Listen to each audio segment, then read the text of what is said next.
Sans moi, dit Jésus, vous ne pouvez rien faire. C'est Dieu qui, par sa puissance, a élevé Jésus à la dignité de chef suprême et de sauveur, pour accorder au peuple d'Israël la grâce de changer, de se repentir, et de recevoir, ainsi, le pardon de ses péchés. Livre des Actes des Apôtres, chapitre 5, verset 31. Mais si quelqu'un détournait de moi un de ces petits qui ont confiance en moi, Jésus, et le faisait tomber dans le péché, parce qu'il n'a plus confiance en moi, il s'en tirerait à meilleur compte si on lui attachait au cou une de ces meules que font tourner les ânes et si on le jetait dans le lac.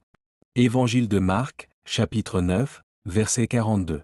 La pierre que vous, les constructeurs, avez rejetée est devenue la pierre principale et cette pierre, c'est Jésus.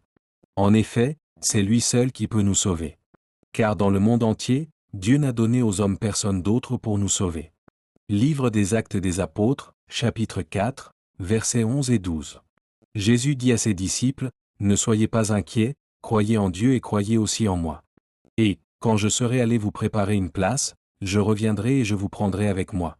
De cette façon, vous serez vous aussi là où je suis. » Évangile de Jean, chapitre 14, versets 1 et 3.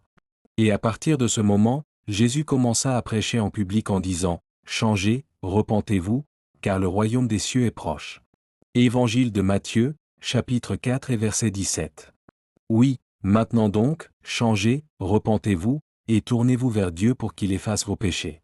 Dieu l'a envoyé pour vous apporter de grandes bénédictions, elles seront vôtres à une condition, que chacun de vous se détourne de sa mauvaise voie. Livre des Actes des Apôtres, chapitre 3, versets 19 et 26. Et pour cela il faut croire en celui que Dieu a envoyé.